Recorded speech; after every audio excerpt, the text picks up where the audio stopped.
TV special discussion Raj Tarun Lavanya ఈ issue గురించి కొత్తగా చెప్పాల్సిందేమీ లేదు. గత కొన్ని రోజులుగా సోషల్ మీడియా అంతా కోడైకూస్తున్నటువంటి ఒక టాపిక్ అయిపోయింది.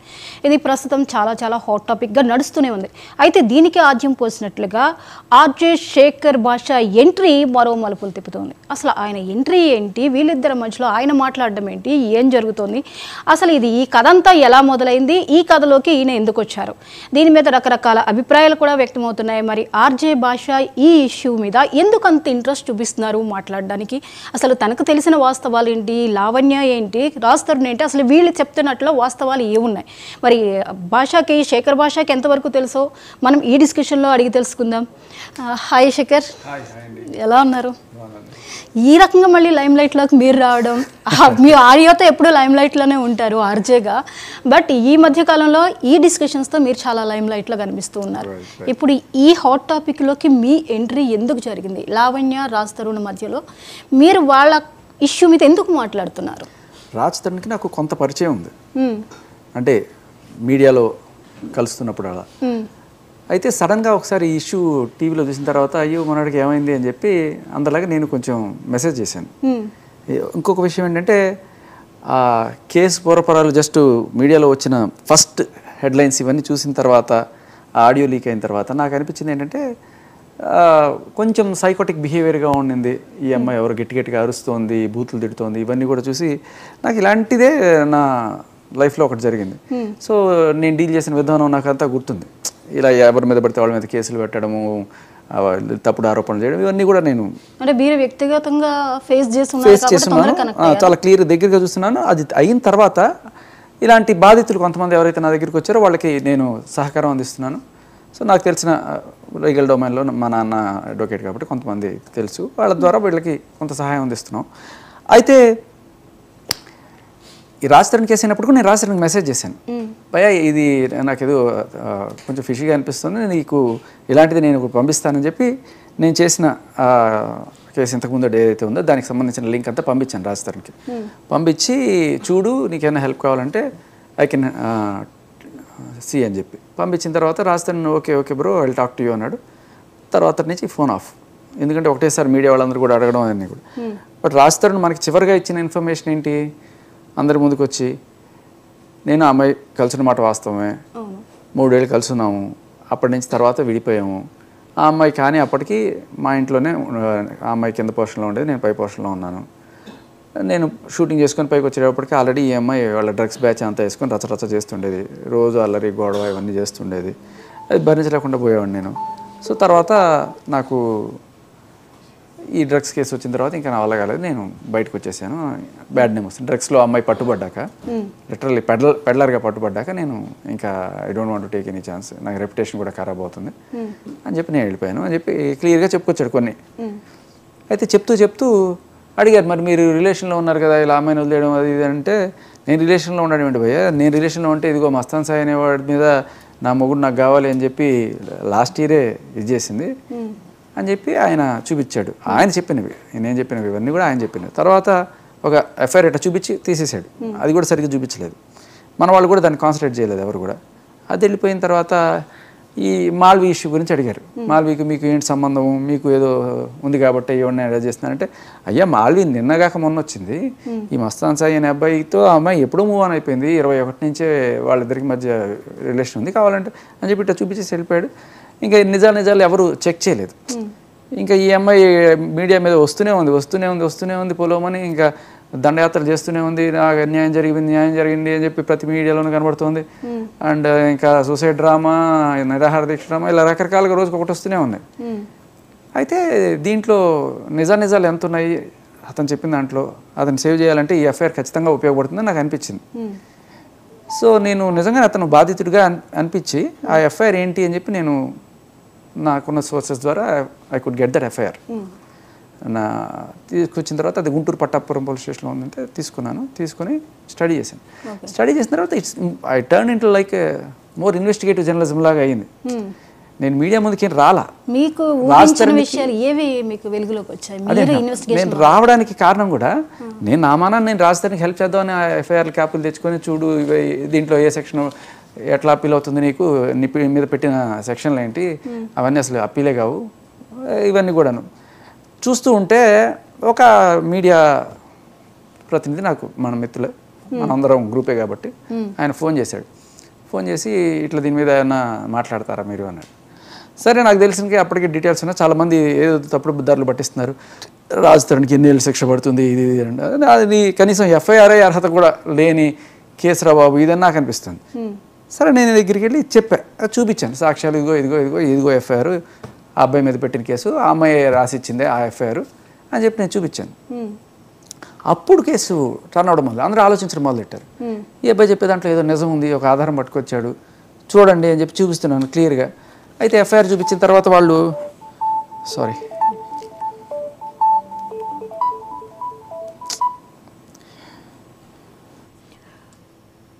అయితే మరి ఈ ఇష్యూలో ఇన్ని టర్న్స్ తీసుకుంటుంది, బట్ మీ మీద కూడా ఎలిగేషన్స్ వస్తాయని మీరు ఊహించారా? ఊహించాలి. అదే అంటున్నాను, నేను చేసింది ఏంటంటే క్లియర్ కట్గా తవ్వడం. ఎక్కువ తవ్వద్దు రోయ్, ఎక్కువ తవ్వే ఉంటే నీ సంగతి చూడాల్సి వస్తుంది అని చెప్పి నాకు బెదిరింపులు రావడం. బెదిరింపులు ఎప్పటి నుంచో మొదలయ్యాయి. గత 4-5 రోజుల నుంచి నాకు రకరకాల బెదిరింపులు.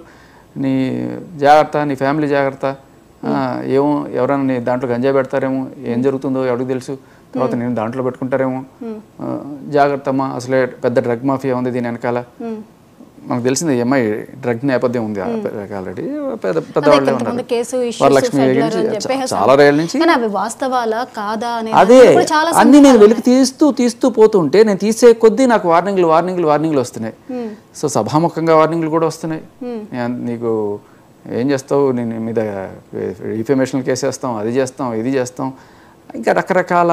నాకు ఇదే కాకుండా లైక్ చూపించదగ్గ ఇన్ఫర్మేషనే కాకుండా చూపించకూడని ఇన్ఫర్మేషన్ కూడా క్రెడిబుల్ ఇన్ఫర్మేషన్. లైక్ మనం ఎథిక్స్ ఫాలో అవుతాం, కొంతమంది చెప్తారు విషయాలు చెప్తారు ఆన్ రికార్డు, కానీ they don't want to come out. So చెప్పకూడని విషయాలు కూడా ఉంటాయి, చాలా ఉన్నాయి, చాలా క్రెడిబుల్గా వచ్చిన ఇన్ఫర్మేషన్స్ చాలా ఉన్నాయి. సో ఇవన్నీ కూడా నేను మీడియా ముందుకు పెట్టకుండా వీటితోనే సరిపోతుంది కదా, మన కళ్ళ ముందు కనబడుతుంది, దీని గురించి మిగతావన్నీ కూడా బయట తీసుకురావాల్సిన అవసరం లేదు అని నేను ఉండేవాటితోనే నేను చూపించి ఇది చెల్లదు, ఈ కేసు చెల్లదు అని చెప్పి వాదిస్తూ వస్తున్నాను. ఇప్పుడు వాదించడానికి నేను లాయర్ కాదు, ఎందుకు వాదిస్తున్నాను అడగచ్చు. మీరు మీడియాలో వచ్చి అడిగారు కాబట్టి నేను మీడియాలో వాదించడానికి లాయర్ అవసరం, కోర్టులో వాదించడానికి లాయర్ కావాలి. బట్ మీడియాకి మీరు వచ్చి అడుగుతున్నారు కాబట్టి మీడియా కూడా మిమ్మల్ని ప్రశ్నలు అడిగినప్పుడు మీరు చెప్పాల్సిన బాధ్యత మీకు ఉంటుంది. అలాగని అడిగిన ప్రతిసారి నీకేంటి సంబంధం, నువ్వు రాకూడదు, మీకు ఎలాంటి సంబంధం లేదు, వై భాష ఎందుకు ఎంటర్ అవుతున్నాడు, అదే తన స్ట్రైట్ గా ఉంది, ఆయన పెయిడ్ ఆర్టిస్ట్ అండి అంది, మీరేం ఆన్సర్ చెప్తారు? అదే ఇప్పుడు ఆరోపణ చేయడం ఎంతసేపు, నేను అంటాను మీరు ఎవరిని పొడి చేశారు నిన్న రాత్రి, చేశారా లేదా, ఆరోపణ వేయడం ఎంతసేపు. ఆ కెమెరామెన్ ఉన్నాడు, ఆయన నిన్న ఇందాక వస్తుంటే కింద ఒక అమ్మాయితో అఫైర్ పెట్టుకుని తిరుగుతున్నాడు, ఇది ఆరోపణ వేయడం ఎంతసేపు, బట్ట కాల్చి మీద వేయడం అంతే. నేను క్లియర్ కట్గా ఏమి లేనివి మాట్లాడట్లా, ఉన్నవే తీసుకొచ్చి అడుగుతున్నాను, చెప్పు దీనికి సమాధానం. మరి నీరా అంటే ఆవిడ వచ్చింది మొత్తానికి, ఇంతమంది అడిగేటప్పటికి ఇక చెప్పక తప్పదని వచ్చి ఇదిగో ఈ ఎఫ్ఐఆర్కి నాకు సంబంధం లేదు, ఇది నేను పెట్టిన కేసు కాదు, ఇది ఏదో బలవంతంగా పెట్టబడిన కేసు, ఆ అబ్బాయికి నాకు ఏదో కాంప్రమైజ్ అయిపోయింది అదని చెప్పింది. ఎఫ్ఐఆర్ అనేది కాదు అంటే నీ పేరుంది ఇన్నున్నాయి అని అడగాలి కదా, అడగరు. ఓహో అవునా అని చెప్పి తలుపేస్తే నాకు అక్కడే ప్రాబ్లం వస్తుంది. మీడియా అడగాల్సిన ప్రశ్నలు అడగదు. నాకు తర్వాత మీడియా మిత్రులు ఎవరన్నా అడిగి నేను ఇట్లా చెప్తుంటాను, ఇవన్నీ కూడా చెప్తుంటే వాళ్ళకి కాలిపోతుంది, ఈ వీడు ఎందుకు అనవసరంగా గెలుపుతున్నాడు అంటే అడగద్దా, మీరు అడగద్దంటే నేను మానేస్తాను చెప్పండి. యాక్చువల్లీ ఇప్పుడు మీరు ఆయనకి బాగా క్లోజ్ ఫ్రెండ్ అయ్యుండో, లేదా ఒక మెన్ యాక్టివిస్ట్గా ఇంతకు ముందర ఎవరికైనా అన్యాయం జరిగితే మీరు మాట్లాడి ఉంటే మీడియా ముఖంగా ఇంత డౌట్ వచ్చేది కాదు. ఎందుకు తెలియదు అంటే ఇంతకుముందు ఏ వరుణ్ సందేశో లేకపోతే పవన్ కళ్యాణ్ నేను కేసు డీల్ చేస్తుంటే మీ అందరికి తెలిసి ఉండేది, మిమ్మల్ని అలా చూడలేదు. ఎందుకంటే నేనేదో చూస్తున్నారు, నేను డీల్ చేసే వాళ్ళందరూ కూడా మా డీటెయిల్స్ బయట పెట్టద్దు, మేము బయటికి రాదలుచుకోలేదు అండ్ మీడియాతో అవసరమే లేదు బేసికలీ. భయ్యా ఇదిగో ఇది చెల్లదు, ఈ కేసులో ఈ సెక్షన్ చెల్లదు, మీరు డైరెక్ట్గా అప్లై చేసుకుంటే పెడుతుంది, వాళ్ళ మీద మనం రిటర్న్ కేసు వేయచ్చు, తప్పుడు కేసు పెట్టారు కాబట్టి 211 పెట్టి ఇలా వాళ్ళకందరికీ మనం కౌన్సిలింగ్ ఇచ్చేసి పంపిస్తాం. సో అక్కడ సెటిల్ అయిపోతుంది. కానీ ఇది ఎందుకు మీడియాకి వచ్చింది అంటే నన్ను ఒక మీడియా మిత్రుడు అడిగిన తర్వాత నేను చూపించిన తర్వాత అది వైరల్ అయింది, ప్రతి వాళ్ళు పిలవడం జరిగింది. తర్వాత వాళ్ళు ఛాలెంజ్ చేస్తూ పోతున్నారు, అదని గ్యారంటీ ఏంటి, ఇదని గ్యారంటీ ఏంటి, వాళ్ళు ఛాలెంజ్ చేసే కొద్దీ నేను తీసుకొచ్చి చూపిస్తున్నాను, ఛాలెంజ్ చేసే కొద్దీ నేను తీసుకొస్తాను. మరి నేను నా క్రెడిబిలిటీ ప్రూవ్ చేసుకోవాలి కదా. నేను ఊరికి ఆరోపణలు చేసి వెళ్ళిపోయినానని నాకు చెడ్డ పేరు రాకూడదు కదా. వాళ్ళు అడిగారు ఎఫ్ఐఆర్ నీది కాదన్నావు. సరే నేనేం చేశాను, నీ రైటింగ్తో ఆ అమ్మాయి రాసిన కంప్లైంట్ ఏదైతే ఉందో అది పట్టుకొచ్చాను, అది చూపించాను. ఇదిగోమ్మ నీ హస్తాలతో నువ్వు రాసిన కంప్లైంట్ ఆ స్టేషన్లో ఇచ్చిందని చూపించాను. వచ్చారు చూశారు, అసలు ఇది నా రైటింగే కాదు అంది. ఓకే అంటే ఆవిడ రైటింగే కాదు, ఆవిడ కంప్లైంటే కాదు, మరి ఆవిడ పేరు మీద ఒక అబ్బాయి మీద రేప్ కేసు, ఒక మర్డర్ కేసు, అటెంప్ట్ మర్డర్ ఇన్ని పెట్టేసి ఒక అబ్బాయిని 1.5 సంవత్సరం పాటు ఎంత చెడ్డ పేరు, అతనికి బయట అమెరికాకు కూడా పోకుండా లుకౌట్ నోటీస్ ఇచ్చి ఇంత చేశారు కదా. అంత ఈజీయా అంటే ఆ పోలీస్ ఆఫీసర్ తప్ప? అదే కదా అర్థం. ఆ అమ్మాయి ఇప్పుడు చేసిందంతా చేసేసి నాకు తెలియదు, నాతో చేయించారు, వాళ్ళు చేయించారు, వీళ్ళు చేయించారు అంటే ఇప్పుడు ఎలా ఉంటుందంటే, మన ఇంట్లో ఎవడో పిల్లడు ఏదైనా తప్పని చేశాడు అనుకో, యారా ఎందుకు చేసావు ఆ పని అంటే, అమ్మ నేను చేయాలనుకోలేదు, వీడియో చేయించాడంటే, అరే రేపు వాడు పెంట తినమంటాడు, నువ్వు తింటావా అంటావా లేదా అంటారు. అలా ఇప్పుడు నీ సంతకంతో, సంతకం అయితే ఆవిడదే క్లియర్ కట్గా, ఆవిడ రాయలేదండి, మేబీ అది కూడా ఒప్పుకుందాం మనం, కానీ ఆవిడ సంతకం అయితే కాదంలేదు. ఎందుకంటే ఆవిడ కొత్తగా ఈయన మీద పెట్టిన కేసు ఏదైతే ఉందో దాని కింద కంప్లైంట్లో సంతకం పెట్టింది కదా, అది ఇది క్లియర్ కట్గా మ్యాచ్ అవుతుంది.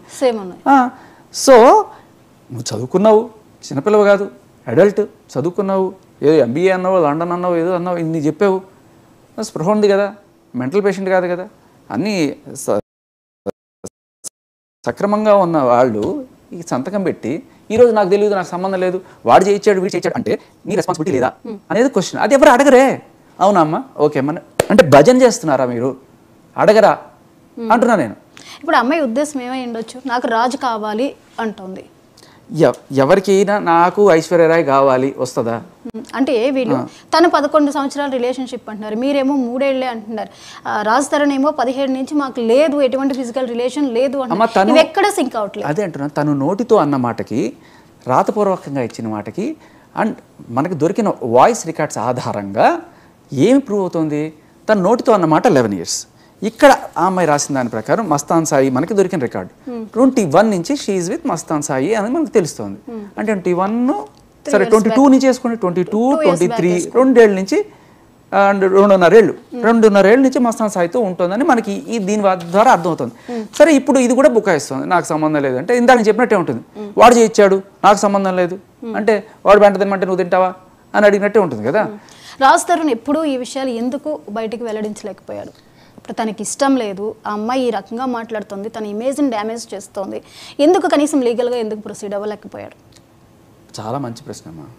యాక్చువల్గా మగాడు వెళ్ళి ఒక ఆ అమ్మాయి మీద కేసు పెట్టాలంటే అంత ఈజీ కాదు.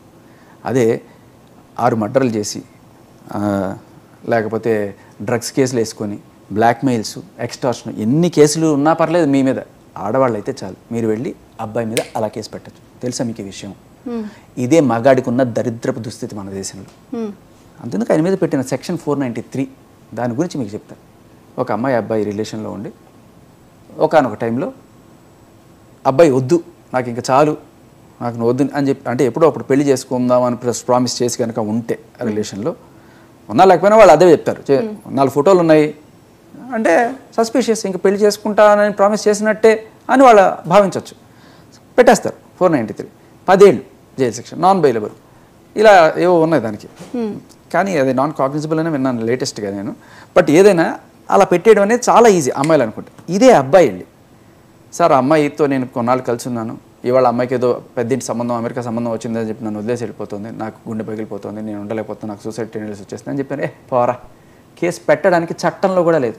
ఓకే. సో దీనివల్ల ఎంత దారుణం జరుగుతుందంటే, అంటే మీకు మేము న్యాయం చెయ్యం అబ్బాయిలకి, మీ న్యాయం మీరే చేసుకోండి అని వదిలేశారా? బయట జరిగే అప్పుడు మగాడికి అన్యాయం జరిగితే కొంతమంది ఉన్మాదులుగా మారిపోయి అమ్మాయిల మీద యాసిడ్లు పోయడాలు, తనడాలు, కొట్టడాలు ఇట్లాంటివన్నీ చేస్తుంటారు కదా. ఎందుకంటే మాకు బయట న్యాయం జరగదని వాళ్ళు ఫీల్ ఇట్లాంటి పనులు చేస్తున్నారా? మరి చట్టం ఏం చేయాలి? ఇలాంటి పనులు జరగకుండా ఉండాలంటే అబ్బాయిలు కూడా పోలీసులకి వెళ్ళి చెప్తే వాళ్ళు గోడు వినేట్టుంటే వాళ్ళు అలాంటి పనులు చేయకపోవచ్చు కదా. తప్పు కదా అది. సో మీరు చట్టంలో సవరణలు చేయకపోవడం వల్ల అమ్మాయిలకే నష్టం జరుగుతుంది మళ్ళీ ఇక్కడ, అంతే కదా. అమ్మాయిలు అయితే చక్కగా వెళ్ళి కేసు పెట్టచ్చు. మీ మీద 100 కేసులున్నా మీరు వెళ్ళి టక్కుమని ఏ కేసు లేని వాడి మీద కూడా కేసు పెట్టచ్చు. అసలు ఈయన ప్రయత్నించారా? రాస్తారు ప్రయత్నించాడు, పెట్టలే, ఒప్పుకోలే. ఓకే, అమ్మాయి కదా, అమ్మాయి మీద కేసు పెట్టడానికి అంత ఈజీ కాదు. ఒకటి తనకు అంత స్టార్డమ్ ఉంది, తనకి ఈజీగా దీని నుంచి బయటపడే ఛాన్సెస్ కూడా ఉన్నాయి. బట్ తను ఎందుకు భరిస్తూ వచ్చారు? అసలు కేసే కాదమ్మా, ఇది కేసే కాదు. అంత భరించాల్సిన అవసరం ఏమొచ్చింది రాస్తారు? ఇది చాలా చాలా చాలా మంచి ప్రశ్న ఇది. కొంతమంది ఎలా ఉంటారంటే చాలా తెలివైన వాళ్ళు ప్రతి మనిషిని వాళ్ళ గుప్పెట్లో పెట్టుకోవడానికి. అంటే ఇప్పుడు మీరు నేను ఫ్రెండ్స్ అయ్యామనుకోండి, తర్వాత మీరు ఏవో నాకు కొన్ని చెప్తారు సీక్రెట్లు, లేకపోతే మీ ఫోన్లో మీకు పర్సనల్ ఏవో ఉంటాయి, మీరు లేనప్పుడు దాన్ని హ్యాక్ చేయడము, దానికి సంబంధించిన మీరు ఏమైనా డౌన్లోడ్ చేసుకుంటాను, మీరు ఏవో చెప్పిన ఉంటాయి అవన్నీ దాచిపెట్టుకుంటాను. ఇవన్నీ పెట్టుకొని తర్వాత ఎప్పుడైనా సరే నాకు అది ఏదైనా అవసరం ఉంది, మీతో ఆ పని చేయాలి, లేకపోతే మీరు ఏదో న్యూస్ చెప్తున్నారు, ఇదిగో నాకు తగ్గట్టుగా ఈ న్యూస్ చెప్పు, లేకపోతే నువ్వు ఆ రోజు ఆ వీడియో ఉందే అది నేను పోస్ట్ చేస్తాను. ఓకే, ఇలాంటి బెదిరింపులు అది ఫస్ట్ నుంచి అమ్మాయి చిన్నప్పటి నుంచి ఆ అలవాటు ఉన్న ఒక రకమైన సైకాలజీ అంటారు చూసారా, ఇట్లా కొంతమందికి ఉంటుంది, అందరని చెప్పను, బట్ కొంతమంది ఉంటారు అలా. వీళ్ళ నుంచి తప్పించుకోవడం చాలా కష్టం. ఎందుకంటే రాగానే వాళ్ళు ఫస్ట్ ఫ్రెండ్షిప్లోకి ఎంటర్ అవ్వగానే వాళ్ళు ఏం చేస్తారంటే, చాలామంది జాగ్రత్తగా గుర్తుపెట్టుకోండి, ఎస్పెషల్లీ అబ్బాయిలు, ఇలాంటి వాళ్ళు చాలా డేంజరస్. చుట్టుపక్కల నీతో ఫ్రెండ్షిప్ చేసిందంటే నీ చుట్టుపక్కల ఏముంది, నీకు చాలా ఇంపార్టెంట్ ఏంటి, నీ వీక్నెసెస్ ఏంటి అన్నీ తీసి పెట్టుకుంటారు అన్నమాట. ఫస్ట్ అందరివి వాళ్ళతో ఎవరైతే కాంటాక్ట్లు వస్తారో అందరివి పెట్టుకుంటారు అన్నమాట. సో వాళ్ళకి ఎప్పుడైతే అవసరం వస్తుందో, ఆల్రెడీ వాళ్ళకి ఎప్పుడైతే ఏదైనా కావాల్సి అనిపిస్తుందో నీ దగ్గర నుంచి, అప్పుడు నేను బ్లాక్మెయిల్ చేయడం మొదలెడతారన్నమాట. అలాగే మస్తాన్ సాయి కానీ రాజ్ తరుణ్ కానీ ఇంకెవరైనా కానీ ఆ మాట వినాలి, వాళ్ళకి సంబంధించిన ఏవో తీసి పెట్టుకొని ఉంటుంది. బట్ తను మాల్వి మల్హోత్రాతో దగ్గరైన దగ్గర నుంచే నన్ను దూరం పెట్టాడు. ఎస్, నిజమా అబద్ధం? అసలు అబద్ధమని ఆమె కంప్లైంట్ చెప్తోంది, నిజమని ఆమె నోరు చెప్తోంది, అబద్ధమని ఆవిడ వాయిస్ కూడా చెప్తోంది, వాయిస్ రికార్డు. అంటే మన ముందు వచ్చి చెప్పేది, మీడియా ముందు వచ్చి చెప్పేది మాత్రమే మనం నమ్మితే ఆవిడ చెప్పేది నిజం. కానీ బ్యాక్గ్రౌండ్ మనం చెక్ చేస్తే ఆవిడ చెప్పిన వాయిస్ రికార్డ్ వల్ల కానీ, ఆవిడ పూర్వాశ్రమంలో ఇచ్చిన కంప్లైంట్ల వల్ల కానీ ఇది ఖచ్చితంగా అబద్ధం అని ప్రూవ్ అవుతుంది. ఇప్పుడు ఆవిడ ఏం చెప్తుంది, ఈ కంప్లైంట్లన్నీ అబద్ధం, ఇవన్నీ ఏదో మ్యానిపులేటెడ్ ప్లేడ్, నాతో వాళ్ళు చేయించారు, వీళ్ళు చేయించారు, నేను చిన్నపిల్లని నాకేం తెలియదు అన్నట్టుగా చెప్తుంది. కంప్లైంట్లు అబద్ధం అవడం విచిత్రంగా అడగాలి కదమ్మా, మన మీడియా అడగరు. మీరు ఇప్పుడు నా దగ్గర అడుగుతారు, రేపు ఆవిడ వచ్చి కూర్చొని మీరు అడిగే అదన్నా ఎవరికి అడిగే దమ్ము లేదా? పక్కన లాయర్ ఉన్నాడని భయపడుతున్నారా, లేకపోతే ఆవిడ మహిళ, లేకపోతే ఆవిడ వెనకాల డ్రగ్ మాఫియా ఉందని భయపడుతున్నారా? ఎందుకు భయపడుతోంది మీడియా? సరే, నేను ఒక్కనే అడిగాను, నన్ను టార్గెట్ చేస్తున్నారు. ఇప్పుడు నా మీద కేసులు వస్తున్నాయి, నా మీద అడ్డమైన ప్రచారం చేస్తున్నారు, దుష్ప్రచారం, క్యారెక్టర్ అసాసినేషన్ చేస్తున్నారు. ఎప్పుడు ఆవిడకి ఏదో రిలేషన్ ఉందని కూడా అంటున్నారు. ఎప్పుడు లావణికే ఏం రిలేషన్? దేవుడి దయ వల్ల అలాంటివి ఏమీ లేవు. ఆవిడని నేను జీవితంలో ఎప్పుడు చూడలేదు, అది కూడా మీడియా ముఖంగా చూడడమే తప్ప ఈ రోజుకి కూడా డైరెక్ట్ గా చూడలేదు. నా అదృష్టం బాగుంది, డైరెక్ట్ గా ఎప్పుడు చూడలేదు. అది ఆ రోజు నేను లైవ్ టీవీ డిబేట్కి వచ్చినప్పుడు కూడా రాలేదు, నేను వెళ్ళిపోయిన తర్వాత ఎప్పుడు వచ్చారంట. సో అది నా బెదిరింపుల్లో భాగమా? అదే అంటున్నాను, డ్రగ్ మాఫియా తలుచుకుంటే ఏదైనా చేయగలదు. ఎంతసేపు అమ్మా, ఇన్నాళ్ళు ఏమీ లేకుండా నేను one of the best RJs in ఇండియాగా నాకు 18 times IRF అవార్డు వచ్చింది. And reasonably popular RJ and ఆమె బీజే, నాకు పేరు ఉంది. నాకేం కర్మ, నేను డ్రగ్స్ అమ్ముకోవడానికో అమ్మాయిలని దాడ్చడానికో ఇలాంటి ప్రచారం అనమాట. దీంతోపాటు ఇంకా ఏంటంటో ఎవరో వచ్చి పోలీస్ స్టేషన్లో కేసు పెట్టేస్తారు, ఆమె ఏమన్నా కోసేసానంటే కత్తితోటి. తీసుకొచ్చి ఇదిగో వీడు ఇప్పుడు బాధితులు ఉన్నారు, ఇప్పుడు అవన్నీ బండారం బయట పెడతాను. అదే కదా ఇప్పుడు జరిగేది, అదే కదా నా బండారం. ఇప్పుడు ఒక్క మాట అమ్మా, ఇప్పుడు నేనేం చేశానంటే ఇంత దీంట్లో కూడా నాకు 100 మంది ఈవిడ గురించి ఫోన్ చేసి ఈవిడ అలాంటిది ఇలాంటిది ఈవిడ బాధితులు అందరూ చెప్తుంటే, నేను కనుక పెట్టి ఒక లైవ్ డిబేటు, చూడండి ఈవిడ బాధితుల సంఘం ఈవిడ ఎంత దారుణమైందో అని చెప్పి పెట్టి, ఎవడో ఒకరితో ఫోన్ చేయొచ్చు, నిజమైన వాడు కావచ్చు, అబద్ధమైన వాడు కావచ్చు. అవునండి, లావణ్య నాకు అప్పుడు తెలుసండి, లావణ్య నాకు ఇస్నాపూర్లో ఒక పొలిటీషియన్ ఉన్నాడండి, ఆయనతో రిలేషన్లో ఉందండి చాలా రోజులు, సడన్గా ఆయనతో కొంచెం సూసైడ్ డ్రామా ఆడి ఆయన దగ్గర నుంచి ఏకంగా ఫ్లాటే రాసేసుకుందండి, తర్వాత ఆయనే లండన్ పంపించాడండి, చదువుకోవడం ఖర్చుల కోసం అన్నీ ఆయనే పెట్టించాడండి, తర్వాత అక్కడి నుంచి వచ్చిన తర్వాత ఆవిడ అది లెక్క అని సినిమా తీసిందండి, అది లెక్క సినిమాలో ఒక కిరణ్ అనే హీరో ఉన్నాడండి, ఆ అబ్బాయితో చాలా రోజులు ట్రావెల్ అయిందండి, తర్వాత ఇంకోటి వచ్చాడండి, ఇంకోటి వచ్చాడండి, ఈ లిస్ట్ అంతా ఉందండి, దానికి సంబంధించిన కాల్స్ కూడా ఉన్నాయండి, ఆవిడ ఏ టైంలో ఏ డ్రగ్గులు చేసిందో ఇవన్నీ ఉన్నాయండి. ఇలా చెప్తే 100 కాల్స్ మోగిస్తాను నేను మీకు. ఇప్పుడు ఆవిడ చేస్తుందేంటి, వీడు బండారం బయట పెడతా అని చెప్పి ఒక చోట కూర్చొని ఎవడో ఒకటి ఫోన్ చేస్తాడు, ఇది మా చెల్లెలికి అన్యాయం జరిగింది, ఇంకోటి ఫోన్ చేసి ఇది నాకు అన్యాయం చేశాడు వీడు. ఇలా చెప్పాలనుకుంటే ఇప్పుడు ఒక క్రెడిబిలిటీ అనేది నేను చూపిస్తున్నాను. ఓకే నేను ఇలా చేయాలి, నేను ఇలా దిగజారాలి అనుకుంటే నేను 100 కాల్స్ చేయించగలను. పెద్ద విషయమా? కూర్చోబెట్టి చేయిస్తే నిజంగా చెప్పేవాళ్ళు ఉన్నారు బోల్డ్. ఓకే, ఎందుకు చెప్పరండి? ఎంతసేపు ఒక డిఫేమ్ చేయాలంటే ఇప్పుడు కూర్చుందాం, లైవ్ డిబేట్ పెడదాం, చెప్పండి లావణ్యకి మీకు ఏమిటి సంబంధం అంటే సరే ఏదో చెప్పచ్చు వాడు, అది అమ్మాయి నన్ను బ్లాక్మెయిల్ చేసింది, అవునా చూసారా లావణ్య ఎంత దారుణమైంది అనుకోవచ్చు. ఎంతసేపు ఇది ఒక డిఫేమ్ చేయాలంటే? చెప్తున్నాను కదా, నేను చేసిందల్లా ఇన్వెస్టిగేషన్. వాళ్ళకి నచ్చట్లేదు, నన్ను తరుగుతున్నారు, వెంటాడుతున్నారు ఏదో రకంగా. నేను అంటే మామూలు కేసు కాదు ఇది, డ్రగ్ మాఫియా లింక్డ్ కేసు. ఆవిడకి డ్రగ్స్తో సంబంధాలు ఉన్నాయి, పట్టుబడిన మాట మనకు తెలుసు. అవన్నీ కూడా నేను బయటికి తీసుకొస్తాను. A11గా ఉన్నాను, నేనేమి ఫెడలర్ని కాదు అందుతాను. A11గా ఉన్నది ఫస్ట్ వరలక్ష్మి కేసులో. అవును, ఆ కేసులోనే. తర్వాత ఈ దీంట్లో ఇంకో కేసు ఇప్పుడు ఏదైతే రెడ్ హ్యాండెడ్గా దొరికిందో దాంట్లో A2 ఆవిడ. దాంట్లో కన్ఫెషన్ తీసుకొచ్చి చెప్పాను ఆవిడ ఆ రోజు కాల్లో కూడా, 1500 కొని 6000కి అమ్ముతాను, నాకు చింటూ అనేవాడు తీసుకొస్తాడు, వాడు నేను కలిసి షార్ట్ ఫిల్మ్స్ చేశాము, ఇవంతా కూడా ఆవిడ చెప్పిందే కదా. ఆ షార్ట్ ఫిల్మ్ కూడా నిజంగా ఉంది కదా. ఆవిడ చెప్పిన కన్ఫెషన్లో నుంచి నేను ఇవన్నీ ఎతికాను. పోలీసులు ఏమన్నా కలగంటారా? పోలీసులు ఏదో ఫ్లైగ్గా రాసేసారనే అనుకుందాం. ఈవిడ ఆ చింటూ అనే అబ్బాయి కలిసి చేసిన షార్ట్ ఫిల్మ్ ఎతికి రాసేంత గొప్పలు ఉంటారా పోలీసులు? ఆవిడ కన్ఫెషనే కదా ఇదంతా. అది నాకు అనిపిస్తుంది. ఇంత లోతుకి వెళ్ళి ఇన్వెస్టిగేట్ చేస్తున్నాను కాబట్టే అవన్నీ మీరందరూ కూడా ఓహో ఏదో డీటెయిల్స్ తీసుకొస్తాడు ఈ అబ్బాయి అని చెప్పి నన్ను పిలవడం, లేకపోతే ఏదో రకంగా అంటున్నారు. కానీ ఆవిడకి అవన్నీ ఆవిడ కేసు వీక్ అయిపోవడానికి ఇదవుతుంది, భయపడుతోంది. అందుకని నన్ను భయపడడానికి ట్రై చేస్తుంది, ఆపడానికి ట్రై చేస్తుంది. రకరకాల ధమ్కీలు, లొంగకపోతే కేసులు. అంటే మాల్వి తన బ్రదర్ కూడా తనని బెదిరించారనో అన్నారు. అవేం జరగలేదు, అవి కూడా ఫేకేనా? మాల్వి విషయంలో కానీ తన బ్రదర్ విషయంలో నేను చెప్తున్నాను, తను ఇచ్చినవి ఆరోపణలు మాత్రమేనా, వాస్తవాలు కదా? ఒక మోడస్ ఆఫ్ ఆపరాండి చెప్తాను మీకు. ఈవిడ ఎలా డీల్ చేస్తుంది మీకు ఇందాక చెప్పే కదా, అంటే బెదిరించడం మనుషుల్ని. ఇప్పుడు సపోజ్ మీ బాయ్ ఫ్రెండ్ ఉన్నాడో లేకపోతే మీ హస్బెండో ఉన్నాడు అనుకున్నాం, తను ఇష్టపడింది అనుకుందాం ఎవరన్నా, అంటే జస్ట్ మోడస్ ఆఫ్ ఆపరాండి చెప్తున్నాను. సో వెంటనే మీరు వదిలేసి వెళ్ళిపోవాలి. మీరు వదిలేసి వెళ్ళిపోవాలంటే నేను చేయాలి? మీ సీక్రెట్లన్నీ నేను తెలుసుకోవాలి. తెలుసుకొని మిమ్మల్ని బెదిరిస్తా, వదిలేసి వెళ్ళిపో, లేకపోతే అవి బయట పెడతా. ఇద్దే ఎవరినైనా బెదిరిస్తా. తెలుసుకోవాల్సిందల్లా వాళ్ళ సీక్రెట్స్, అంతే. సో మీకు ఇది మస్తాన్ సాయికి సంబంధించిన, మస్తాన్ సాయి అంటే ఇష్టం, మస్తాన్ సాయితో తిరిగింది కొన్నాళ్ళు అని రాసింది ఆవిడ. రాసిందని చెప్తాను, ఏదో నోటి మాట కాదు. ఈ కంప్లైంట్ ఆధారంగా నేను మాట్లాడేది. వెళ్ళింది, తిరిగింది, మస్తాన్ సాయికి ఎవరో గర్ల్ ఫ్రెండ్ ఉందని తెలుసుకుంది. ఆ అమ్మాయిని అట్లాగైనా వదిలించాలి. ఆవిడ ఏం చేసింది, ఆవిడతో కొంచెం సన్నిహిత్యంగా ఏదో రకంగా కనుక్కొని ఆవిడ దగ్గర ఉన్న కొన్ని ఫోటోలు ఇవన్నీ కూడా ప్రైవేట్ ఫోటోలు తీసుకొని ఆ ఫోటోలతో ఆవిడని బ్లాక్మెయిల్ చేయడం మొదలెట్టింది. మస్తాన్ సాయిని వదిలే, లేకపోతే ఇవన్నీ బయటకు వస్తాయి, లేకపోతే నాకు డబ్బులు, లేకపోతే ఇలా అని చెప్పి ఏకంగా వాళ్ళ నాన్నకే ఆ ఫోటోలు పంపించి, అమ్మాయి వాళ్ళ నాన్నకే కొంచెం ఆక్వర్డ్ ఫొటోస్ పంపించి బ్లాక్మెయిల్ చేసింది అన్న ఆరోపణలు ఉన్నాయి. ఎవిడెన్సెస్ ఏమైనా దొరికాయి దానికి సంబంధించి? మస్తాన్ సాయి మీ సేకరణలో, మీ రీసెర్చ్లో భాగంగా మీ వరకు ఏమన్నా వచ్చాయా? మీరు అడిగితే కూడా నేను తీసుకొస్తాను. బట్ ఇన్నాళ్ళు వాళ్ళు ఛాలెంజ్ చేస్తూ ఉన్నారు, ఛాలెంజ్ చేస్తూ పోతున్నారు. ఉందా అలాంటి ఆరోపణ చేసావు కదా, ఉందా అన్న ప్రతిసారి నేను సరికొత్త సాక్ష్యంతో వస్తున్నాను. మేబీ అది కూడా తీసుకొస్తాను, వాళ్ళు అడగమనండి, నేను తీసుకొస్తాను. సో ఇప్పుడు పాయింట్ అదే చెప్తున్నాను. ఇదే టైప్లో రాజ్ తరుణ్ కావాలి, రాజ్ తరుణ్ గర్ల్ ఫ్రెండ్ మాల్వి అని ఫిక్స్ అయింది. ఈ మాల్విని వదిలించడం ఎలా? మాల్వి కాల్స్ ట్రాక్ చేస్తుంది, మాల్వి కాల్ డీటెయిల్స్ ఇస్తుంది, వాళ్ళ నాన్న ఎవరు వాళ్ళ నాన్న నెంబర్ కనుక్కుంటుంది.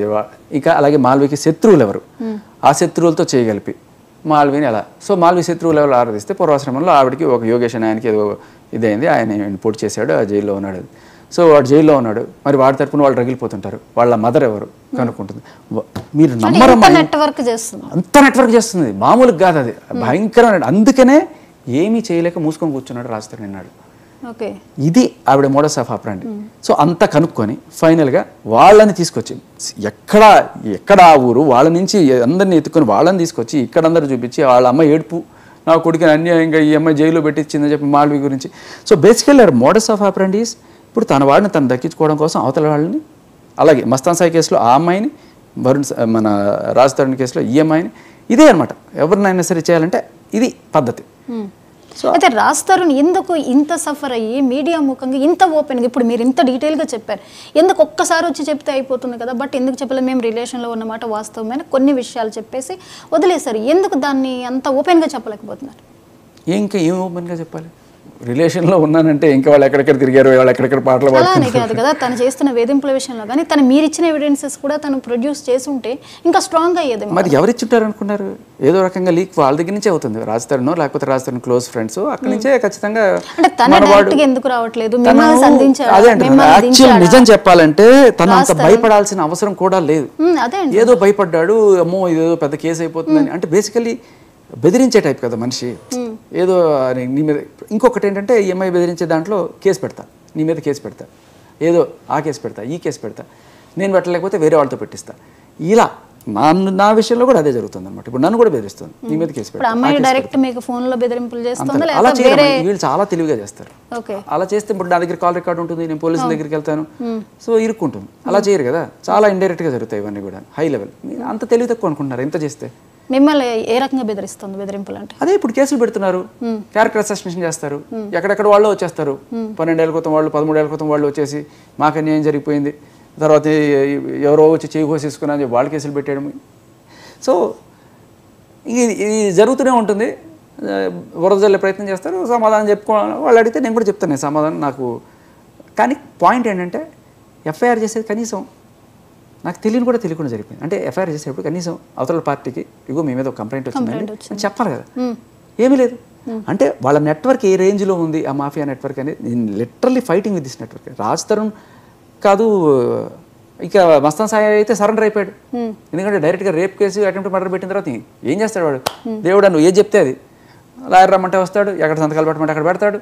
ఎందుకంటే ఆయనకి ఆ కేసులు లిఫ్ట్ చేయడం చాలా ఇంపార్టెంట్ కదా. మా ఆవిడ లేదు, మా ఫ్రెండు, అది ఇది, మేము మంచి దోస్తులం, అలా బయటికి ఎంత కలర్ ఇచ్చినా మనకు క్లియర్గా బుర్రనాడికి ఎవరికైనా అర్థమైపోతుంది కదా. సో ప్రస్తుతానికి డ్రగ్ మాఫియాతో స్ట్రాంగ్ లింకులు ఉన్నాయంటారు. నేను డీల్ చేయాల్సిన పరిస్థితి అనమాట. మీరు మరి వేధింపులు వెంటాడులు ఇంకా నానా రకాల జరుగుతాయి. అదే అంటున్నాను, కేసులు మీడియాలో ఏదైనా సరే నేను సిద్ధం. నాట్ ఫర్ రాజ్ తరుణ్, ఈ సెక్షన్ల మీద, మగాడికి జరుగుతున్న అన్యాయం మీద సొసైటీలో ఇదే నా పోరాటం. మీరు అన్యాయం అంటున్నారు, తానేమో మీరు డబ్బులు తీసుకుని చేస్తున్నారు అంటున్నారు. ఇంకా ఒక అడుగు ముందుకేసి బిగ్ బాస్లోకి వెళ్ళడానికి ఓన్లీ మీరు ఫేమ్ కోసమే వీళ్ళ దాంట్లో మధ్యలోకి వచ్చారు. అది కూడా వచ్చింది, తనే స్ట్రైట్ గా అన్నారు. బిగ్ బాస్ వాళ్ళు తీసుకుంటే నాకు సంతోషమే, కానీ దానికోసం అయితే నేను చేయట్లా. అది బిగ్ బాస్ వాళ్ళు ఆల్రెడీ అడిగారు, నన్ను లాస్ట్ ఇయర్ అడిగారు, కానీ నేను వెళ్ళాను, ఇంటర్వ్యూకి వెళ్ళాను కూడా, వాళ్ళు సెలెక్ట్ చేయలేదు. This is the fact. నాకేం దాచుకోవడం ఏం లేదు. బట్ దానికోసం అని నేను చేయడం కాదు, అబ్సల్యూట్లీ నాట్. బట్ వస్తే వెళ్ళగో, దానికి ఏమి ఇదేం లేదు. కానీ దానికోసం దీనికోసం అంత చీప్ అయితే కాదు. అది అసలు ఈ ఇష్యూ ఎటు వెళ్తుంది అనుకుంటా? సరే, మీరు అనుకోకుండా ఎంటర్ అయ్యారా, దీన్ని చూసి మీరు ముందుకి వచ్చారు, మీరు కూడా వచ్చారు, సెంటర్ పాయింట్ అయిపోయారు. దీన్ని అసలు మీరు బయటకి ఎలా వస్తారు అనుకుంటున్నారు? నేను సెంటర్ పాయింట్ అవ్వడానికి కారణం కూడా వాళ్ళ ఛాలెంజెస్. అవునా, దమ్ముంటే ప్రూవ్ చేయి, దమ్ముంటే ప్రూవ్ చేయి, దమ్ముంటే ప్రూవ్ చేయి. ఇప్పుడు మీరు ప్రూవ్ చేయగలరా? ఏం ప్రూవ్? ఇవన్నీ పెట్టుకున్నారు, అసలు లావణ్య ఇది రాజ్ తరుణ్ ఇన్నోసెంట్ అని మీరు ప్రూవ్ చేయగలరా? ఒక్క 3 సెకండ్లో ప్రూవ్ చేయనా మీకు? రాజ్ తరుణ్ మీద కేసు ఏంటి, 3 సెక్షన్లు పెట్టారు.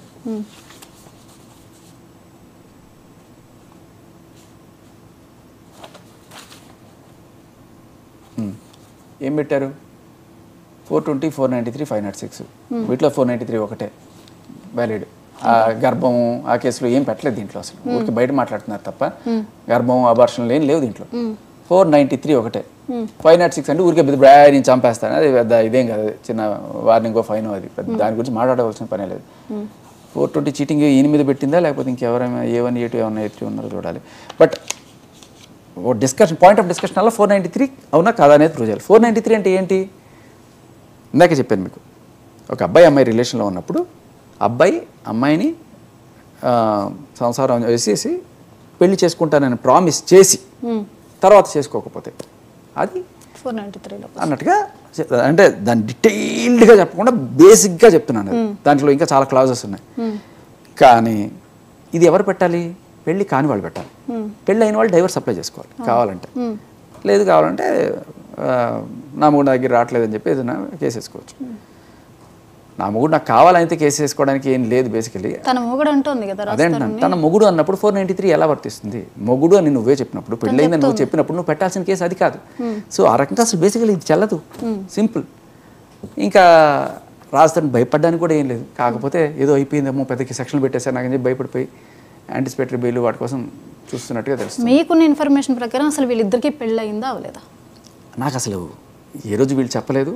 అండ్ ఇవి చూసిన తర్వాత, ఈ కంప్లైంట్ చూసిన తర్వాత అయితే ఒక పెళ్ళైన అమ్మాయి ఇంకో అబ్బాయిని నాకు పెళ్లి చేసుకొని ఎలా అడుగుతుంది? మేము పెళ్లి చేసుకున్నాము, కాకపోతే అది బయటకి చెప్పలేదు, ఇన్నేళ్లుగా కలిసే ఉన్నాము. అమ్మ అదే అంటున్నాను, మీడియా ముందు చెప్పే మాట వేరు, మనకి పేపర్స్లో ఆన్ రికార్డ్ కనపడుతున్న మాట వేరు. మీరు ఎవరు ఏది నమ్మాలనుకుంటే అది నమ్మచ్చు. కానీ తనకి ఇప్పుడు రాజధాని కావాలి కాబట్టి ఈ మాట చెప్పక తప్పదు, లేకపోతే ఎలా దక్కుతాడు? అండ్ రాజధాని ఎందుకు కావాలి? తను బేసికలీ మీరు కాల్ వింటే బూతులు బూతులు బూతులు బూతులు, మామూలు బూతులు కాదు, ప్రపంచంలో ఏ నరమానవుడు భరించలేని బూతులు. ఇదేది రోజు జరుగుతుంటుంది అక్కడ తంతు. అండ్ అంటే రాస్తారు ఏమైనా హింసలకి గురయ్యారు అనుకోవచ్చు కదా, మీరు వింటే కనబడుతుండదు. కాలుతో కొడుతూ ఉంటుంది, కొట్టకు బాబు అని అరుస్తుంటాడు, అయినా కూడా కొడుతూ ఉంటుంది. మామూలుగా కాదనమాట, రోజు ఇదే నరకం. సి మగాడికి నువ్వు 4 కొట్టినా తట్టుకుంటాడు, కొంచెం బలంగా ఉంటాడు కాబట్టి అది పెద్ద శిక్షే కాదు నేను అనేది. కొడితే కొట్టుకున్నావు, కానీ నువ్వు కాలుతో కొడితే కొంచెం అవమానంగా ఫీల్ అవుతాడు. దెబ్బ గురించి పెద్ద విషయం కాదు, మనసుకు తగిలే దెబ్బ ఉంటుంది చూసావా, అది గట్టిది. నువ్వు కాలుతో నువ్వు ఎక్కడ కొట్టినా, గట్టిగా కొట్టినా కూడా ఏం తట్టుకునే వాళ్ళు చాలామంది ఉంటుంది. ఇది పెద్ద, నేనైతే అది పెద్దగా పరిగణించను కూడా. చెంప మీద కొట్టినా, కాలుతో తన్నినా కొంచెం కోపం వస్తుంది, అది కూడా తీసేద్దాం. కానీ అమ్మని తిట్టడం అనేది అది మర్చిపోలేవు, అది చాలా పెద్ద అవమానం. అది నువ్వు కొట్టినా లేకపోతే నాకు గాయం చేసినా కూడా, నువ్వు నన్ను పొడిచినా కూడా నేను తట్టుకుంటా, మన వరకు తట్టుకుంటా. కానీ అమ్మని అంత నీచంగా, అమ్మకి కొడుకుకి సంబంధం అంటే గట్టి తిట్టడం అది చాలా అసహ్యం. అంతే కదా, అమ్మ ఎంతమందితో సంసారం చేస్తే నువ్వు పుట్టావరా అని అనడం అనేది ఇంకా అంటే అది నేను చాలా పాలిష్గా చెప్పాను, ఇంకెంత నీచంగా అని ఉందంటే అంత నీచంగా. సో అవి క్షమించరాని నేరం.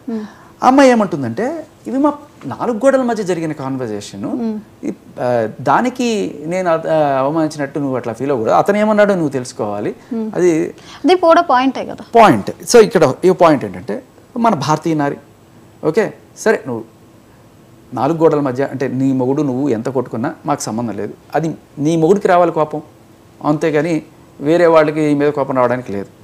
కానీ అంటే భార్య లేకపోతే మహిళకి మనం ఎందుకు అంత గౌరవం ఇస్తామంటే, ఎన్నో అంశాలు ఉన్నాయి. అందులో కొన్ని అంశాలు ఏంటంటే, తను మన ఇంటి పేరు, భార్య అయ్యాక మన ఇంటి పేరు తీసుకుంటుంది, మన ఇంటి పేరు నిలబడుతుంది, మన వారసత్వాన్ని ఇస్తుంది, మనకి మంచి పేరు తీసుకొస్తుంది. ఆ గౌరవం భర్తకి భార్య మీద ఉంటుంది. అండ్ ఇంకొకటి ఏంటంటే, భార్యని బయట భర్త 4 ముందు ఒక మాట అన్నా కూడా, జనరల్గా భార్య లోపల 4 తనినా కూడా పెద్ద ప్రాబ్లం కాదు. అదే భార్య 4 ముందు నిన్న ఒక మాట అంటే చాలా అసహ్యంగా ఫీల్ అవుతాడు మగవాడు. అయితే భర్త గౌరవం కాపాడాల్సిన ఒక భార్య నిన్ను అంత బాగా చూసుకున్నాడని చెప్పింది ఆ అమ్మాయి. నన్ను ఏ రోజు నా మీద చేయెత్తలేదు, ఆ రోజు ఏదో కొట్టాడో ఏదో ఆ ఒక్కరోజు తప్ప ఏ రోజు తను నా మీద చేయెత్తలేదు, వారిని చూసుకున్నాడని చెప్పిన నువ్వు, అతని గౌరవం కాపాడాల్సిన నువ్వే చెప్తున్నావు. ఆ రోజు అక్కడ పనివాళ్ళు ఉన్నారు 2 అని, శివ బన్నువ ఎవడో ఉన్నాడు, 2 పనివాళ్ళు ఉన్నారు. పనివాళ్ల ముందు లిటరల్లీ అంత చులకనగా నువ్వు మాట్లాడడం అనేది అబ్జెక్షనబుల్లా కాదా? అబ్జెక్షన్. అది మా 4 గోడల మధ్య అనే దానికి అర్థం ఏంటంటే, నువ్వు మీ వారు మాత్రమే. నువ్వు పనివాళ్ల ముందు, అది కూడా పనివాళ్ల ముందు అంత నీచంగా తిడితే ఎంత హర్టింగ్గా ఉంటుంది. అంటే అదే సామెత ఉంది, చెప్పడానికి బాగుండదు. మొగుడు పలానా అంటే మూడవాడు కూడా పలానా అన్నాడని, పెళ్ళామే తిడితే పనివాడికి నీ మీద రెస్పెక్ట్ ఉంటుంది. అది కూడా నువ్వు అయితే పెద్ద హీరో, అందరూ రెస్పెక్ట్ చేస్తారు, ఇంట్లో నువ్వు ఇదిరా నీ బతుకు అని చెప్పి వాడు ఎంత నీచంగా చూస్తాడు పనివాడు. ఆవిడే చెప్పింది, this is no way acceptable.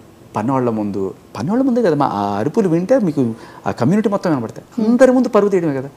This is not just 4 గోడలు, ఆ కమ్యూనిటీ ఆ పనివాళ్ళ ముందు అందరి ముందు పరుగు తీసేసి ఇప్పుడు 4 గోడలు. అండ్ ఇంకొకటి ఏంటంటే, 4 గోడల మధ్య ప్రైవేట్ కన్వర్జేషన్ అన్నది కదా, అది ఎలా బయటకు వచ్చింది? ఇంకెలా బయటకు వస్తుంది? వాళ్ళ దగ్గర నుంచే వస్తుంది. ముందే ఎవరైతే ఫీల్ అవుతుంటారో, ఈ అమ్మాయి నటిస్తోంది బయట చాలా చక్కగా శుద్ధపుసలాగా ఏం తెలియదని నటిస్తోంది, ఈ అసలు రూపం చూడండి అని చెప్పి వాళ్ళే లీక్ చేసి ఉంటారు. సేఫ్ సైడ్ వీళ్ళు ముందే రికార్డ్ చేసి పెట్టుకున్నారు, అంతేనా? అంటే ఈ అమ్మాయి ఇంకో మాట ఇప్పుడు 4 గోడల మధ్య వైఫ్ అండ్ హస్బెండ్ దెబ్బలాడుకుంటున్నారండి. అదేమా దాన్ని రికార్డ్ చేసే అంత ఆ సిచ్యువేషన్ వాళ్ళిద్దరికీ ఉండదు. 4 గోడల మధ్య జరిగింది. ఈ రోజున అప్పుడు ఏం జరిగింది, ఆ అమ్మాయి ఏం తిట్టింది అనేది మనకు బయటకు వచ్చింది. అదే అంటున్నాను. ఇది గత కొన్నాళ్ళుగా నడుస్తున్నప్పుడు ఏదో ఈ అమ్మాయి ఏం చేస్తుందంటే ప్రతిరోజు గొడవ పెట్టుకొని పోలీస్ స్టేషన్కి ఫోన్ చేయడం. ఓకే, మీరు గమనిస్తే ఆ రికార్డింగ్లో కూడా 100కి ఫోన్ చేస్తూ ఉంటుంది. డయల్ 100 ఏంటి, ఒక పక్క వీళ్ళని తంతూ వీళ్ళని బూతులు తిడుతూ మళ్ళీ ఈవిడే ఏడుపు తెచ్చుకొని వెంటనే ఫోన్ చేస్తుంది పోలీస్ స్టేషన్కి. సో పోలీసులు వచ్చిన తర్వాత వీళ్ళకి చెప్పడానికి చూపించడానికి సాక్ష్యమే ఉండదు. ప్రతిసారి అయ్యో అమ్మాయి ఏడుస్తుంది కదా ఎందుకు రా అని చెప్పి గొడవ అవుతుంది. వాళ్ళు సార్ మేము చూసుకుంటాం సార్ కాంప్రమైజ్ అంటే ప్రతిదానికి కూడా పోలీస్ కేస్ అని చెప్పి భయపెట్టడం. అప్పటికే తను చాలా చూస్తున్నాడు, ఇవన్నీ చూస్తున్నాడు. లిటరల్లీ రేపు మళ్ళీ పోలీసులకు ఫోన్ చేస్తుంది. ఇక్కడ నుంచి పోలీసు ఫోన్ చేసేటప్పుడు సార్ ఇది సార్ జరిగింది అని చెప్పడానికైనా ఉండాలి కదా.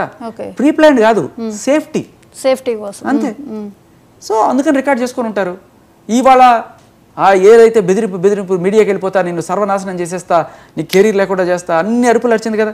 మరి అవన్నీ నిజం చేసుకోవడానికి బయటకు వచ్చినప్పుడు మరి తను డిఫెన్స్ చూపించాలి కదా. ఆ రోజు నువ్వు పోలీసులకు ఫోన్ చేస్తావు, ఇదే గొడవ జరుగుతుందని ఒక రోజు రికార్డ్ చేసి పెట్టుకున్నాడు. ఆవిడేమంటుంది, ఇది ఒక్కరోజే దీన్ని పెట్టుకొని మీరు నా 10 ఏళ్ళ జీవితం జడ్జ్ చేస్తారా అంటుంది. మరి ఇంకో రికార్డింగ్ కూడా ఉంది, అది కూడా వింటారా. ఈవిడ ఈయనతోనే కాదు అందరితోనూ కూడా ఇలాగే బిహేవ్ చేస్తుంది. సొంత తమ్ముడితో కూడా పచ్చి బూతులు మాట్లాడుతుంది. ఓకే, మీరు మళ్ళీ నన్ను ఆరోపణ అనకండి, నేను మళ్ళీ తీసుకొస్తా సాక్ష్యం. మీరు అడిగే కొద్దీ నేను తెస్తూనే ఉంటా బేసికల్లీ అంతే. మీరు ఒప్పుకొని తప్పైపోయింది అని చెప్పి కాంప్రమైజ్కి వెళ్ళడం ఒక రకం. లేదు నేను శుద్ధపోసని అంటున్నప్పుడు నేను దాంట్లో నిజంగానే రైట్ ఉంటే రైట్ అని ఒప్పుకుంటా. లేదు నా కళ్ళ ముందు సాక్ష్యం కనబడుతుందని మరి దీనికి ఏం చెప్తారు. సరే మీరు ఆ ఒక్కరోజే అంటున్నారు, ఇంకో రోజు కూడా మీరు ఇలాంటి రికార్డింగే ఉంది, దీనికి మీరు ఏం చెప్తారు అని అడుగుతాను. లేదని చెప్పమనండి, నేను రికార్డింగ్ పట్టుకొస్తాను. ఓకే, ఇప్పుడు రాజ్ తరుణ్ ఇంకొక అమ్మాయితో ఎఫ్ఐఆర్ పెట్టుకున్నారు, నేను 2 సార్లు గర్భం తీయించుకున్నాను అని చెప్పేసి ఆ అమ్మాయి వెర్షన్ ఒకటి ఉంది, మీ వెర్షన్ ఇంకొకటి ఉంది. పాయింట్లెస్. ఏంటది అసలు? పాయింట్లెస్. ఎందుకంటే అసలు ఆ సెక్షనే లేదు. నిజంగా ఉంటే నువ్వు కనీసం సెక్షన్ అయినా పెట్టాలి కదా. ఆ సెక్షన్ లేదు, అక్కడ సెక్షన్ లేదు. సో అది అబద్ధం అంటారు. మరి అబార్షన్ అనేది అబద్ధం. తనే ఫీజు కట్టాడు, హాస్పిటల్ కట్టింది, ఖర్చులు పెట్టుకుంది తనే. అన్ని చెప్తే పోలీసులు ఎందుకు పెట్టలేదు అంటున్నాను. నోటి మాట ఎన్నైనా చెప్పచ్చు, సాక్ష్యాలు ఉండాలి కదా. ఆరోపణ ఏముంది, నేను ఇందాక అంటాను కదా, మీరు ఇందాక వస్తూ వాడిని పొడి చేశారంటాను, ఆధారం ఉండాలి కదా. ఏదైనా చెప్పచ్చు. ఆడపిల్ల బయటకు వచ్చి చెప్తే మనం అయ్యో నిజమే అనుకుంటాం. ఆధారం ఉండాలి. మనం అదే అంటున్నాం, లాజికల్గా ఆలోచించండి.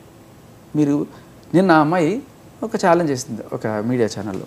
ఏమన్నది, శేఖర్ భాష డ్రగ్స్ గురించి నాకు నన్ను పెడలర్ అంటున్నాడు అంటే నిజమే కదా. 45 days చెంచల్ కూడా జైల్లో పెట్టారు కదా, రైట్ హ్యాండెడ్ దొరికావు కదండి. అతను చూశాడు, అతను చూసినట్టు మాట్లాడుతున్నాడు. దమ్ముంటే ప్రూవ్ చేయమను. వాళ్ళు పోలీసులు నన్ను బలవంతంగా అక్కడి నుంచి తీసుకెళ్లారు. ఎంత దారుణంగా, నేను ఎక్కడ రైల్వే స్టేషన్లో దిగగానే అక్కడి నుంచి నన్ను ఇంకో చోటకి తీసుకెళ్ళి అక్కడ బలవంతంగా ఈ ప్యాకెట్లు పెట్టి నన్ను అక్కడ ఫ్రేమ్ చేశారు. ఇది బుక్ చేసిన కేసు, అది దమ్ముంటే ప్రూవ్ చేయమను. అది కావాలంటే చూడండి నన్ను ఎంత దారుణంగా పోలీసులు తీసుకెళ్ళాను. ఒక వీడియో చూపించి అందరూ చూసి అయ్యో అనేసారు. నేను వీడియో తీసుకున్నాను, చూశాను. వీడియో తీసుకుని జాగ్రత్తగా గమనిస్తే మీకు ఆ వీడియో కూడా చూపిస్తాను, కావాలంటే చూస్తారా? చూపించాను.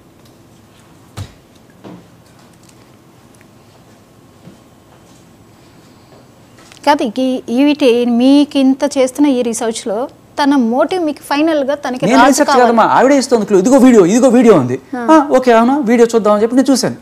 మీరందరూ కూడా అయ్యో అని వదిలేయకూడదు, అడగాలి. ఇప్పుడు కేసు ఏంటి, మస్తాన్ సాయి ఏంటి, ఎందుకు, ఏమిటి, ఎలా అని నుంచి మళ్ళీ రాజు కావాలి, అంతేనా?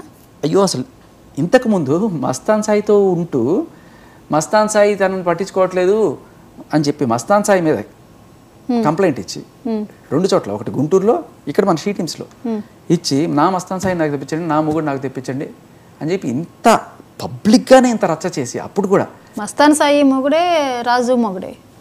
లాస్ట్ ఇయర్ ఏప్రిల్లో మస్తాన్ సాయి మొగుడు, అప్పుడు కావాలి మస్తాన్ సాయి అని చెప్పి. అంతకుముందు రాజు మస్తాన్ సాయి నన్ను పెళ్లి చేసుకుంటావా లేదా, మస్తాన్ సాయి నన్ను పెళ్లి చేసుకుంటా అని చెప్పి మోసం చేశాడు అని చెప్పి కేసు పెట్టింది గుంటూరులో.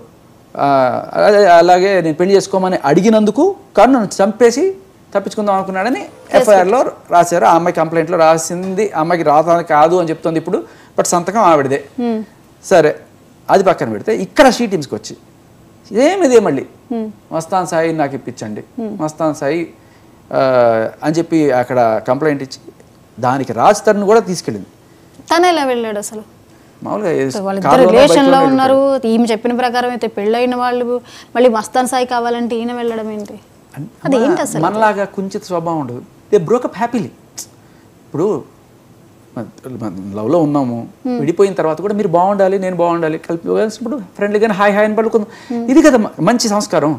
లేదు విడిపోయిన తర్వాత దీని జీవితం నాశనం అయిపోవాలి, ఇది ఎట్ట బతుకుతుంది చూస్తాను అంటే అంత డిఫరెంట్ మనస్తత్వాన్ని చూసి తన వల్ల కాదు అనుకుని తన మానాన్న తను ఉన్నారు, తినకున్న లింకులను బట్టి తన మానాన్న తను ఉన్నారు, అది తను చెప్పిన వెర్షన్.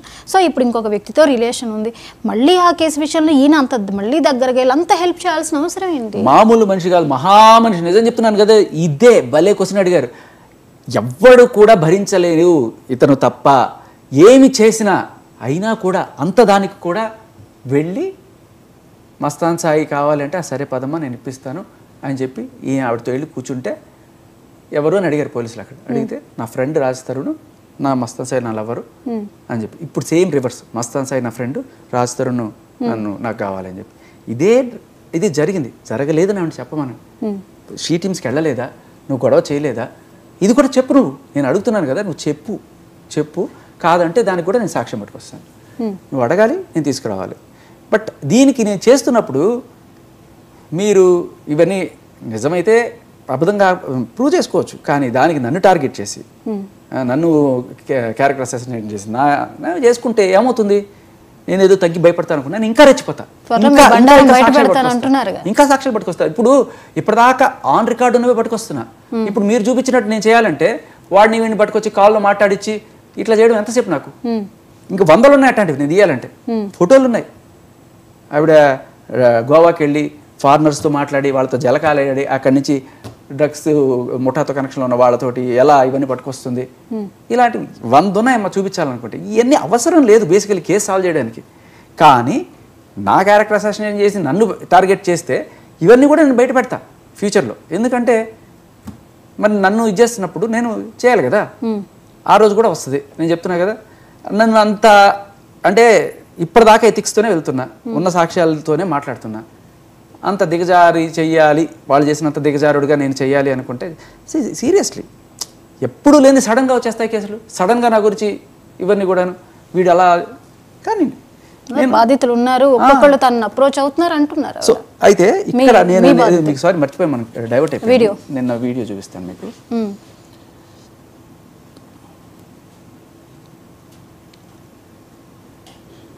ఎస్, మొత్తానికి తనదైతే ట్విస్ట్ల మీద ట్విస్ట్లు. మరి వీడియో నుంచి పంపిస్తాను వీడియో, అటు ఫోకస్ చేయండి, జూమ్ చేసుకుంటారు. సో పాయింట్ ఏంటంటే మా ఇది ఆవిడ లాయర్ గారు కూడా ప్రస్తావించారు. ఓకే, ఈవిని ఎంత అన్యాయంగా రైల్వే స్టేషన్లో దిగిన వెంటనే అక్కడ ఆవిడని పట్టుకొని అక్కడి నుంచి వేరే చోటకి తీసుకెళ్ళి అక్కడ ఆవిడ దాంట్లో పెట్టినట్టున్నారు, అక్కడి నుంచే తీశారు వీళ్ళు డ్రగ్స్ ప్యాకెట్లు. లేకపోతే అక్కడే చేయొచ్చు కదా అని ఏదో చెప్పారు. అక్కడ ఫ్రేమ్ చేశారు, అక్కడ పట్టుకున్నప్పుడు అక్కడ చేయాలి కానీ అక్కడ ఎందుకు చేయలేదు, ఇలా చెప్పుకుంటూ వచ్చారు. మీకు ఈ వీడియోలో జాగ్రత్తగా గమనిస్తే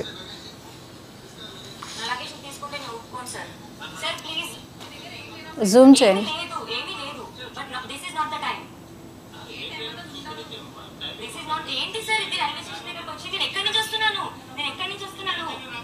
మీ మైక్ దగ్గరకే దాన్ని పెట్టుకోండి, ఆడియో వెళ్తుంది.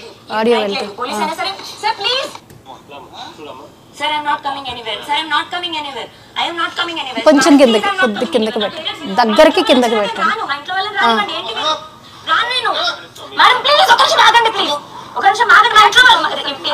వాళ్ళు రావాలి మీరు ఎందుకు ఎక్స్క్యూజ్ మీ ప్లీజ్ ఒక నిమిషం ఆగండి, నా పెట్టండి ఒక నిమిషం ఆగండి, మీరు అసలు ఎవరో నాకు తెలీదు, వద్దు నాకు రాను, నేను వద్దు నాకు. సార్ ఎందుకు అరుస్తున్నారు, మేడం ప్లీజ్, ఏమర్థమైంది దీంట్లో మీకు? ఆవిడ పోలీసులు వచ్చారు, ఎంత అరాచకంగా అండి, ఎంత బలవంతంగా తీసుకెళ్లారండి అంటున్నారు కదా.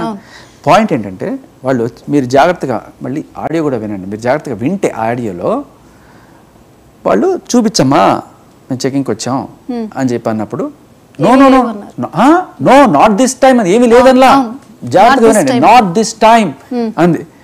ఏమీ లేనప్పుడు చూపించడానికి ఏంటి అని ఒక లేడీ కానిస్టేబుల్ అన్న వాయిస్ మీరు వినండి జాగ్రత్తగా అక్కడ వినండి. విన్నారా? వినిపిస్తాను. నా లగేజ్ తీసుకుంటే నేను ఒప్పుకోను సార్. నా లగేజ్ తీసుకుని నేను ఒప్పుకోను సార్. మీ దగ్గర ఏం లేనప్పుడు ఎందుకు అంత చేస్తున్నారు? ఏమీ లేదు కానీ this is not the time. This is not the time అంటే ఏంటి? నేను ఇంటికి వెళ్ళేసి ఇవన్నీ ప్యాకెట్లను పక్కన పెట్టేసి మళ్ళీ వస్తాను, ఆ టైంలో మీరు కాల్ చెక్ చేసుకున్నాను. సో అంటే అందులో ఇంకొక పాయింట్ అమ్మా, ఇది చాలా ఇంపార్టెంట్ పాయింట్. డ్రగ్స్ కాదు, ఒక మాట వినండి. మీరు రైల్వే స్టేషన్లో కావచ్చు, లేకపోతే పోలీస్ స్టేషన్లో కావచ్చు, లేకపోతే ఎయిర్పోర్ట్లో కూడా కావచ్చు, మనం ట్రాలీతో వెళ్తుంటాం, వాళ్ళు లోపలికి చెకింగ్ చేస్తారు.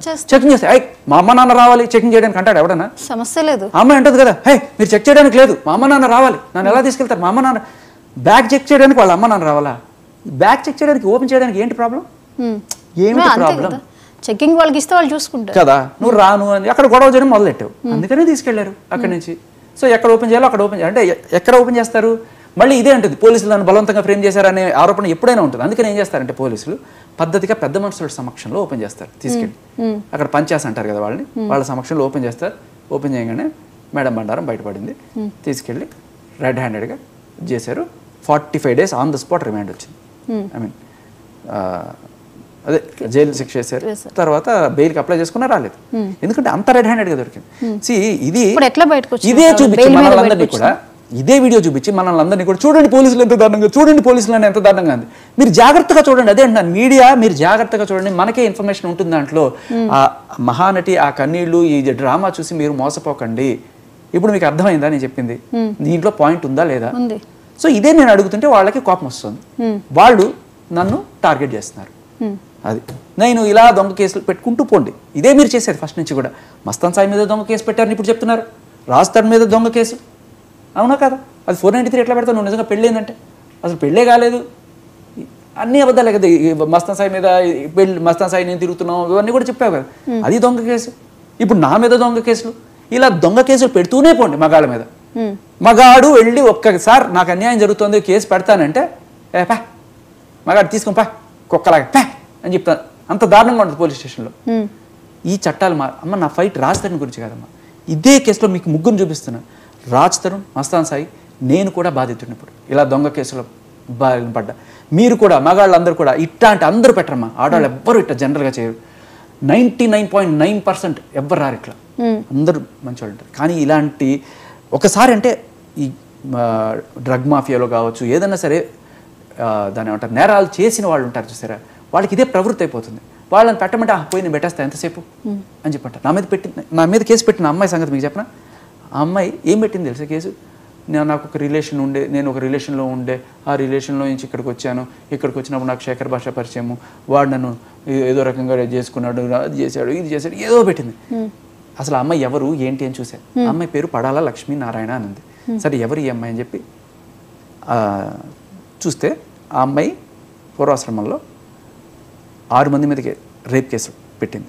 ఓకే, మీరు ఎలా దొరికారు అసలు? 6 మంది మీద రేప్ కేసు పెట్టి దాంతోపాటు ఒక కేసులో ఎక్స్టార్షన్, మన ఎస్ఆర్ నగర్ కేసులోనే, ఎస్ఆర్ నగర్ పోలీస్ స్టేషన్లోనే ఒక అబ్బాయిని బ్లాక్మెయిల్ చేసి, అది ఇట్లా సేమ్ మోడస్ ఆఫ్ ఆపరండి.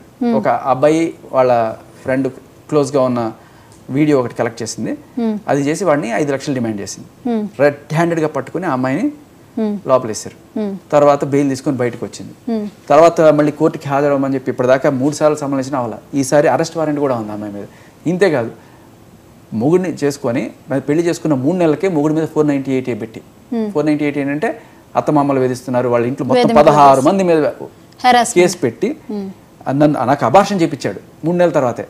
అబార్షన్ చేయించాడు, వద్దంటున్నా కూడా వరకట్నం ఎక్కడ తీసుకున్నాడు అంటే ఏవైతే ఉంటాయో 498 కింద అన్నీ పెట్టేసి వాడిని తీసుకొచ్చేస్తాను. అక్కడితో ఆకుండా మళ్ళీ పక్కనే ఉన్న కాకినాడలో ఓకే నెక్స్ట్ ఇయర్లో వాడిని తగులుకొని వాడే నా మొగుడు అని చెప్పి మళ్ళీ ఆ స్టేషన్లో కేసు పెట్టింది. సో అలాంటి 6 కేసెస్ ఆడి మీద కేసు పెట్టి వాళ్ళ ఫ్యామిలీ మొత్తం కూడా వ్యక్తి జీవనం చేసి వాడి దగ్గర నుంచి కూడా డబ్బులు గుంచి ఫైనల్గా ఇదేంటమ్మా నువ్వు ఆల్రెడీ అక్కడ కేసు పెట్టావంట కదా అని చెప్తే, లేదు సార్ ఆయన నపుంసకుడు అందుకనే నేను వీడితో ఉంటున్నాను.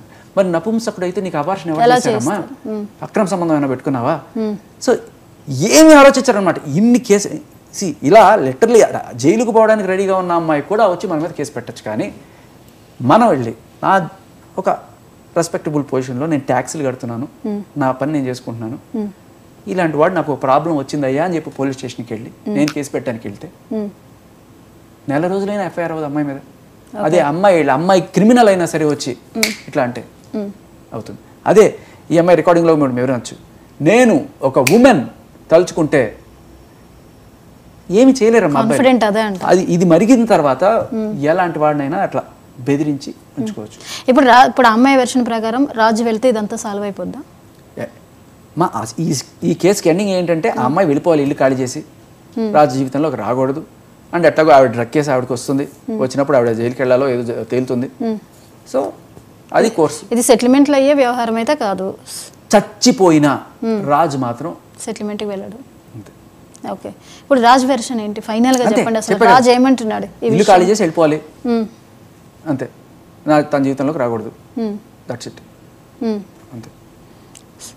దానికి రాజు ఏమన్నా పర్టికులర్గా లీగల్గా ఏమన్నా అప్రోచ్ అవుదాం అనుకుంటాడా దీని నుంచి బయటపడడానికి? ఈజీ కాదు. ఇలా మీడియాల మీద రచ్చ జరుగుతూ ఉంటే దీనికి ఎండ్ అనేది అయితే విషయాలు బయటకు వస్తాయి. రాజు ఏమి రచ్చ చేయట్లేదమ్మా, రాజు రచ్చ చేయట్లేదు.